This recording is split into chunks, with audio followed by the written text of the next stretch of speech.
Lewis Hamilton's big move has put Carlos Sainz in a really tough spot where the smooth operator needs to pick his own future in what looks like a three-team fight for him to join their team. But each choice has good things and bad things, and Sainz needs to be super careful when picking his next job. So with Sauber, Audi, Red Bull and Mercedes being the most likely choices for his career, what's next for the Spanish driver?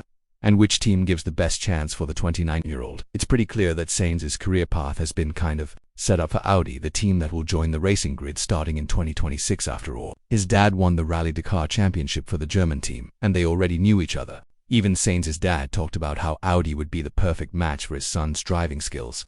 But here's the problem. The smooth operator would have to drive for Sauber in 2025 first. And if we look at past history, that will very likely mean driving in the back of the pack and barely getting any points. The biggest good thing about Sainz joining Audi, which means starting with Sauber in 2025, is that he will definitely be the main driver on the team. This gives him the chance to tell the team how to build the car the way he wants it, which is something he didn't get to do at Ferrari. People always said this was the biggest problem with the Red team. But then again, being the leader of a team that barely gets points in 2025 and will probably be really slow for the first few years might not be what Sainz is looking for, especially after being part of one of the most successful teams on the grid. Ferrari. Sainz's goals have been really clear. He wants to fight for championships and race wins. And even though the Audi project definitely could do that by bringing their own engine to the grid, it's very unlikely to happen in their first 3 years in the sport. Like they said themselves, this would make Sainz wait for years before he could compete for a championship. And there's always a chance that Audi might get the rules wrong, and then Sainz would end up in an even worse situation than he thought when he made the move. It's pretty obvious that Audi doesn't want to keep the driver pair of Bottas and Zhou for the 2026 season, which is good news for Sainz, but the fact that the team is joining the sport for the very first time and there are so many things to figure out might be too much for the Spanish driver to handle. After all, he's been used to fighting at the front, and now that he has good momentum with Ferrari and will keep doing well in 2024, the last thing he'd want is another Bottas-style drop. Remember how the Finnish driver went from winning races and fighting for podiums to barely scoring any points for Sauber in the past 2 years.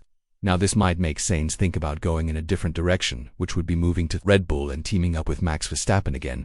Like Norris said, being Verstappen's teammate is probably the scariest thing he could imagine in his career. And Sainz is one of the few drivers on the grid who can say that he and Verstappen shared the same garage at one point in their careers, back in 2015 at Toro Rosso. But things have changed a lot since then, and it would be silly to think that he would get any easy treatment from his old teammate or the team boss if a title fight came down to a close battle between both Red Bull drivers. But there's another situation where Red Bull might be more interested in getting Sainz, which is the fact that the competition in 2025 could be the toughest one Verstappen has faced in his career.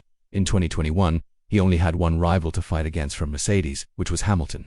But with the cars getting more equal faster than expected, Verstappen can expect both Ferrari and McLaren drivers to be right there with him and putting pressure on him. This could make him make more mistakes and drive more dangerously if his rivals don't back down from hard racing.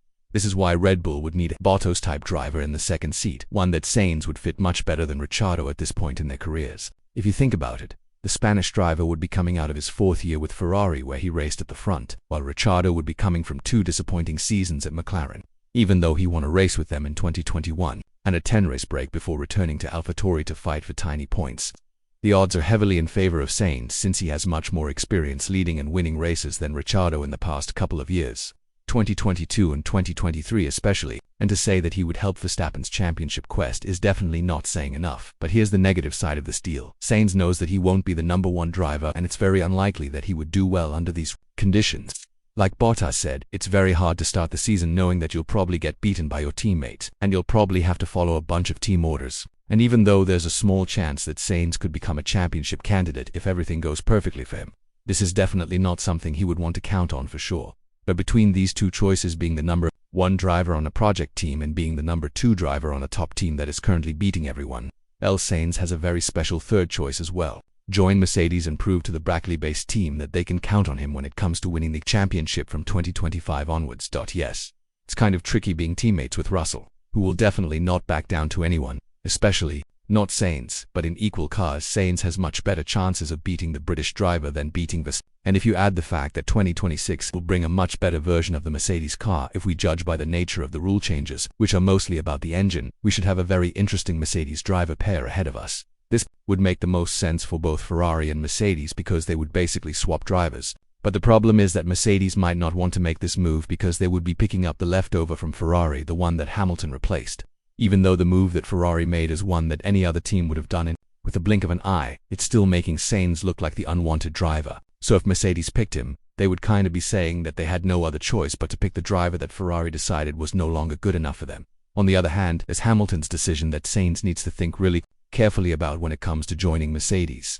The 7-time world champion left the team without even testing the 2024 car, which tells us a lot about where the team is headed, not only in 2024 but in 2025 as well, the season where the car is supposed to look pretty much the same as the one in 2024. So if you have Hamilton deciding that Mercedes won't be competitive in 2025, you would have pretty big shoes to fill if you think he was wrong and you can fix the team's chemistry as well as their car building process. And another problem for Sainz is that he might not be at the top of Mercedes' wish list. Alonso has been rumored quite often to be the replacement for Hamilton, mostly because of his experience when it comes to race wins and championships. 32 wins and 2 titles are way better than 2 race wins in your career. So it's easy to see who would win the competition between both Spanish drivers if it came down to Hamilton's old seat. The decision won't be easy for Sainz, but one thing is for sure, we should be getting news from the Spanish driver anytime soon, especially since he was determined to start the 2024 season by knowing where he'll race in 2025 when it comes to these 3 teams. Sainz would have to wait at least for the entire first half of 2024 to see whether there's a place at Red Bull. For the other 2 teams, he could start talking directly with them. He just needs to see whether Mercedes would be interested enough to pick him over his fellow countryman Alonso or the rising star in Albon. With this in mind, 2025 is set to be one of the most competitive seasons in Formula One, not only in terms of championship fights but also in terms of fighting for seats on the top teams. The recent events put a lot of pressure on drivers who weren't even involved in the first place, like Perez and Ricciardo, but none of them can compare to the pressure that Sainz is going through. So what do you think would be the best choice for Sainz? Let us know in the comments down below.